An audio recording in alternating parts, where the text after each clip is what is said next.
Halo teman-teman semua, balik lagi sama aku Agus Arta. Dan di video kali ini aku balik lagi nih bersama Bisa CPNS dan kita mau belajar bareng ya tentunya dalam rangka persiapan SKD CPNS tahun 2024 ini. Nah untuk di video kali ini aku bakal bahas soal TKP ya, tes karakteristik pribadi. Jadi mungkin nanti aku sambil kasih tips juga ya ke kalian gimana supaya bisa ya menganalisis jawaban dengan poin tertinggi gitu ya, karena di TKP itu nggak ada jawaban yang salah karena jawabannya itu berdasarkan poin-poin gitu teman-teman. Oke, tanpa berbasa-basi lagi di sini aku langsung aja masuk ke soal yang pertama. Dewi adalah seorang analis data senior di perusahaan e-commerce. Ia menemukan pola yang menunjukkan bahwa beberapa akun pelanggan mungkin terlibat dalam aktivitas penipuan. Salah satu akun tersebut ternyata milik seorang influencer terkenal yang baru saja menandatangani kontrak kerjasama besar dengan perusahaan. Dewi telah memverifikasi temuannya beberapa kali. Manajer pemasaran meminta Dewi untuk mengabaikan temuan tersebut demi kepentingan kerjasama. Apa tindakan paling profesional yang harus diambil Dewi? Oke, nah kalau kita lihat ya dalam situasi soal, itu kan Dewi dihadapkan dua masalah ya. Yang satunya dia itu tahu bahwa ada akun pelanggan yang mungkin ya terlibat dalam aktivitas penipuan. Nah, dia kan nggak mungkin ya biarin gitu aja. Dan di satu sisi ada pimpinan nih yang meminta untuk udahlah nggak usah dipeduliin masalah itu gitu. Nah, kira-kira sikap apa nih yang harus Dewi ambil? Oke, coba kita lihat ya opsi jawabannya. A. Mengabaikan temuan dan melanjutkan pekerjaan seperti biasa. Em, ini menurut aku ya teman-teman, nggak mungkin jawaban poin tertinggi karena kita nggak mungkin ya untuk mengabaikan jika ada masalah yang kita ketahui. Gitu. Walaupun memang pimpinan itu minta kita diam. B. Melaporkan temuan langsung ke CEO melewati manajer pemasaran. Oke, ini coba kita simpan dulu. C. Mendokumentasikan temuan dan melaporkannya melalui saluran yang tepat. Oke, ini juga kita simpan dulu. D. Membocorkan informasi ke media untuk mengekspos penipuan. Nah, kalau opsi yang ini dibandingkan dengan opsi yang lain, menurut aku juga bukan jawaban dengan poin tertinggi. Karena dengan membocorkan informasi yang mungkin memang sifatnya rahasia, gitu ya, nggak baik juga, gitu teman-teman. E. Menghubungi influencer tersebut secara pribadi untuk memperingatkannya. Oke. Nah, dari ketiga opsi yang tersisa ya, di sini aku bakal kasih tahu dulu opsi mana dengan jawaban yang paling tinggi, barulah nanti kita masuk ke pembahasannya. Opsi dengan poin yang paling tinggi adalah C, teman-teman ya, dengan mendokumentasikan temuan dan melaporkannya melalui saluran yang tepat. Nah, ini menurut aku opsi yang paling bagus ya daripada opsi yang tersisa. Kita nggak boleh ya untuk mengabaikan masalah yang ada, walaupun memang pimpinan itu minta kita untuk diam. Nah, itu menurut aku kesannya ya kalian nggak peduli gitu kalau diam seperti itu.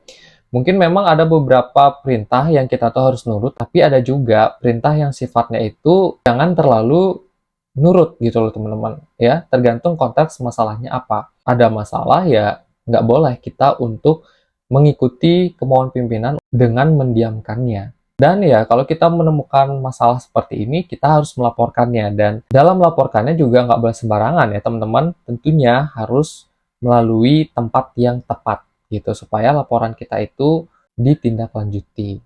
Oke, kita next ke soal yang berikutnya. Rudy adalah manajer proyek di perusahaan pengembangan perangkat lunak.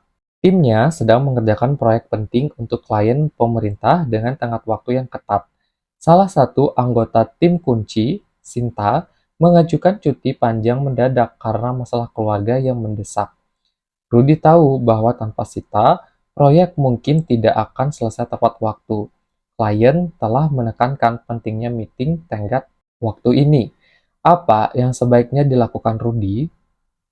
Oke, nah Rudy ini dihadapkan situasi di mana dia itu kan sebagai pemimpin proyek ya, dan anggota yang jadi kunci kesuksesan proyek itu cuti gitu ya, karena memang itu hak dia dan urusannya juga mendesak. Kuncinya di sini kalau dalam situasi kayak gini ya teman-teman, kita nggak boleh memaksakan kehendak seseorang yang memang merupakan itu haknya dia gitu ya. Jadi Rudy ini nggak bisa untuk memaksakan Sita supaya tetap bekerja dan mengabaikan kepentingan keluarga yang mendesak itu.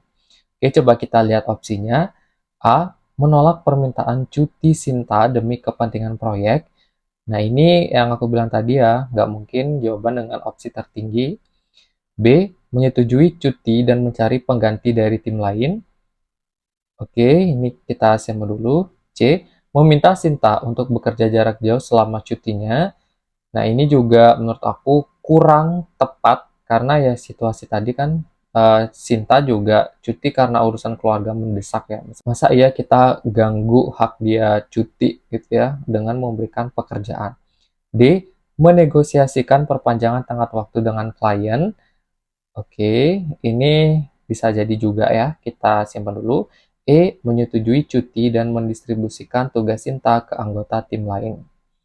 Nah, dari ketiga opsi yang ada di sini aku bakal kasih tahu dulu opsi dengan jawaban paling tinggi itu apa. Oke, poin tertinggi adalah opsi E ya teman-teman, dengan menyetujui cuti dan mendistribusikan tugas Sita ke anggota tim lain. Ya seperti yang aku bilang tadi, kita nggak bisa ya untuk melarang hak seseorang gitu untuk cuti. Nah, kalau kita lihat di soal, Rudy ini kan hanya berspekulasi ya bahwa tanpa Sinta itu proyeknya nggak bisa selesai tepat waktu. Itu hanya asumsi ya, karena ada kata mungkin ya. Kalian coba lihat di kalimat di bawah itu ya, proyek mungkin tidak akan selesai tepat waktu. Berarti kan hanya asumsi dari Rudy aja, bukan berarti ya beneran hal itu terjadi. Sehingga ya Rudy bisa mendistribusikan tugas Sinta ke anggota yang lainnya gitu teman-teman. Nah mungkin kalau opsi yang B, kenapa nggak cari anggota lain aja gitu kan, nambah anggota. Ya kita sebagai manajer kan kalau sudah ada anggota di dalam kelompok itu, kenapa nggak kita maksimalkan anggota yang di sana? Kecuali memang anggota yang ada di dalam kelompok itu harus ditambah lagi atau ada masalah apapun, nah mungkin itu bisa ya ditambah dengan tim lain itu. Tapi kalau di sini kan tidak ada dijelaskan seperti itu. Jadi ya kita bisa gunakan atau maksimalkan anggota dari tim kita gitu. Oke, kita next ya ke soal yang berikutnya. Hadi adalah manajer proyek di perusahaan konstruksi. Proyek terbarunya mengalami keterlambatan serius karena masalah yang tidak terduga. Klien mulai tidak sabar dan meminta update harian. Hadi tahu bahwa beberapa anggota timnya bekerja lembur tanpa kompensasi untuk mengejar ketinggalan. Manajer senior menyarankan untuk memperindah laporan kemajuan agar klien tetap tenang. Apa tindakan paling profesional yang harus diambil Hadi? Oke, berarti situasinya di sini kan Hadi ini tahu ya bahwa proyeknya itu mengalami keterlambatan. Dia itu sadar ya kalau proyeknya akan terlambat. Tapi klien itu nggak sabar nih untuk meminta update ya atau kemajuan dari proyek itu. Nah, gimana Hadi mengambil sikap selanjutnya gitu ya untuk menghadapi klien itu ya. Dan itu disampaikan juga ya, manajer menyarankan untuk memperindah laporan ya. Aku harap kalian ngerti ya maksud memperindah di sini itu gimana ya, supaya klien itu tetap tenang. Kira-kira Hadi ini ngikutin sarannya atau gimana gitu ya. Oke, kita lihat opsinya. A. Mengikuti saran manajemen dan membuat laporan yang lebih optimis. Oke, coba kita baca dulu ya opsinya. B. Memberikan laporan yang sepenuhnya jujur kepada klien termasuk semua masalah. C. Menunda laporan dengan alasan sedang mengumpulkan data yang lebih akurat. D. Menyampaikan laporan yang faktual tapi fokus pada aspek positif dan rencana mitigasi. E. Mengundurkan diri dari proyek karena tidak setuju dengan pendekatan manajemen. Oke, nah kalau kita bandingkan ya satu persatu dari opsinya, yang poin tertinggi adalah opsi D, gitu teman-teman ya. Kita harus menyampaikan ya, kita nggak boleh berbohong, kita harus jujur terhadap apa yang terjadi pada proyek, gitu ya, terhadap perkembangan atau kemajuan atau mungkin mengalami hambatan itu ya kita harus jujur, kita tidak bisa menutup-nutupi atau berbohong gitu, apalagi memperindah, itu nggak boleh ya teman-teman. Nah, opsi D ini poin plusnya adalah kita memang menyampaikan fakta terhadap perkembangan proyek, tapi fokus utamanya adalah aspek positif dan rencana mitigasi itu. Nah, itu yang jadi poin plus teman-teman ya dari opsi D ini dibandingkan dengan opsi-opsi yang lain. Oke, semoga di sini kalian paham. Kita next ke soal yang berikutnya. Gita adalah kepala dinas pendidikan kota. Ia menerima keluhan dari beberapa orang tua murid yang merasa proses penerimaan mahasiswa baru di sekolah negeri favorit tidak transparan. Mereka meminta penjelasan mengapa anak-anak mereka tidak diterima meskipun memenuhi syarat. Oke, apa tindakan terbaik yang harus diambil Gita untuk memberikan pelayanan yang baik? Nah, ya aku mau garis bawahi dulu, aku mau tarik kesimpulan apa yang sebenarnya soal itu minta. Oke, ingat ya, Gita ini kepala dinas pendidikan kota. Terus dia itu dapat keluhan nih atau protes ya, orang tua itu yang ngerasa nggak terima gitu ketika muridnya itu nggak diterima di sekolah favorit. Dan orang tua meminta penjelasan mengapa anak-anak mereka tidak diterima meskipun memenuhi syarat. Orang tua itu mau jelas ya, memberikan suatu alasan, argumen, pengertian supaya mereka itu paham, oh ternyata anak aku itu nggak diterima karena ini gitu. Nanti yang diminta apa? Kejelasan informasi. Ya, ingat ya, itu kuncinya. Coba kita lihat opsinya. A. Mengadakan pertemuan terbuka dengan orang tua murid untuk menjelaskan proses seleksi secara detail. Oke, ini kita simpan ya. Ini bisa masuk ya untuk mengatasi masalah dari orang tua itu. B. Membentuk tim khusus untuk meninjau ulang proses penerimaan dan memberikan laporan transparan. Nah, ini agak kurang ya teman-teman karena di luar konteks. Ingat ya, tadi aku bilang yang diminta soal itu gimana caranya supaya kita itu bisa memenuhi keinginan orang tua dengan memberikan informasi yang jelas, dengan memberikan informasi yang detail gitu ya, supaya tahu alasan anaknya itu nggak diterima. Gitu teman-teman. Ya, berarti opsi B ini kan ya belum bisa ya mengatasi masalah itu. C. Menyediakan layanan konsultasi individual bagi orang tua yang ingin mengetahui alasan spesifik penolakan anaknya. Oke, ini bisa ya kita simpan dulu. D. Mempublikasikan data statistik penerimaan siswa secara online untuk meningkatkan transparansi. Nah, opsi D ini juga kurang tepat, teman-teman, karena sama seperti opsi yang tadi ya, yang kita eliminasi, tidak menjawab masalah dari pertanyaan orang tua itu yang ingin tahu alasan anaknya. Karena kalau data statistik penerimaan ya berarti kan tidak ada alasan-alasannya ya teman-teman, hanya statistiknya saja gitu. E. Mengirimkan surat penjelasan tertulis kepada setiap orang tua anak yang tidak diterima. Nah, opsi E ini sebenarnya bisa, tapi kalau kita compare dengan opsi yang lain agak kurang efektif, teman-teman. Masa ya setiap orang tua kita buat suratnya satu-satu gitu ya, untuk tahu alasannya. Nah, itu kan agak apa ya, kurang efektif dan boros aja ya kalau dilakukan seperti itu.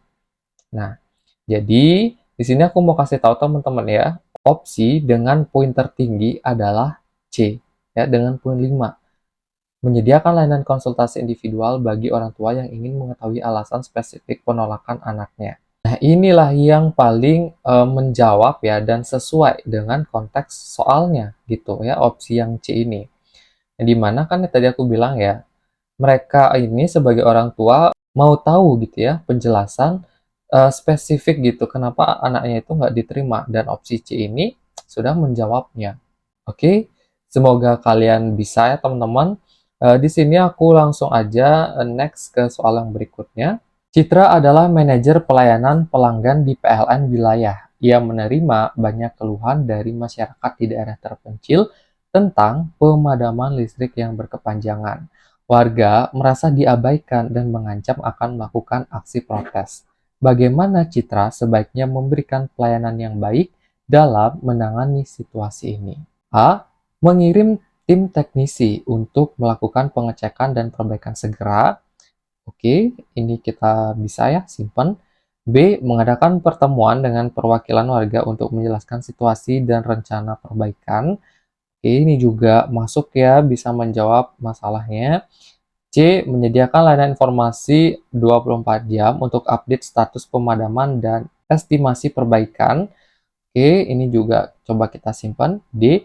Menawarkan kompensasi atau diskon tagihan listrik untuk warga yang terdampak pemadaman. Ini menurut aku agak kurang ya dengan jawaban poin tertinggi, karena menawarkan kompensasi itu tidak, apa ya istilahnya, tidak akan memperbaiki masalah listriknya, ya kan? Listriknya itu kan rusak ya dan sering mengalami pemadaman gitulah istilahnya ya. Dengan kompensasi kan, apakah listrik itu juga akan langsung benar gitu aja? Nah itu kan enggak ya. E. Mengimplementasikan sistem peringatan dini untuk memberitahu warga sebelum pemadaman. Nah, ini juga sebenarnya lebih ke peringatan aja, teman-teman, tidak memperbaiki atau tidak menyelesaikan dari pemadaman listrik itu. Nah, dari opsi yang tersisa ya di sini aku bakal kasih tahu dulu opsi dengan poin tertinggi itu ada di opsi A ya, dengan mengirim tim teknisi untuk melakukan pengecekan dan perbaikan dengan segera ya. Nah, kata segera di situ yang benar-benar jadi poin plus, yang artinya kita itu cepat dan tanggap dalam mengatasi masalah atau hambatan gitu. Kalau kalian ada pendapat lain terhadap apa yang aku sampaikan tadi, bisa nih teman-teman untuk taruh aja di kolom komentar bawah video ini ya. Siapa tahu kita bisa saling bertukar pikiran gitu ya untuk sharing-sharing dalam menjawab soal nanti. Nah, di sini juga aku mau kasih kalian satu soal tambahan. Kalau kalian udah tahu kira-kira jawaban poin tertinggi yang mana, bisa taruh aja juga di kolom komentar, dan jangan lupa teman-teman ya sertakan alasannya supaya aku tuh tahu gitu. Misalkan jawaban kita beda nih dan aku tahu alasan kalian atau sudut pandang kenapa pilih opsi yang itu gitu ya, dan aku juga bisa nih untuk memberikan feedback atau penjelasan gitu ya supaya kita tuh sama-sama mendapatkan insight atau pengetahuan baru. Oke teman-teman, mungkin segitu aja ya untuk video kita kali ini. Terima kasih dan sampai ketemu di video berikutnya.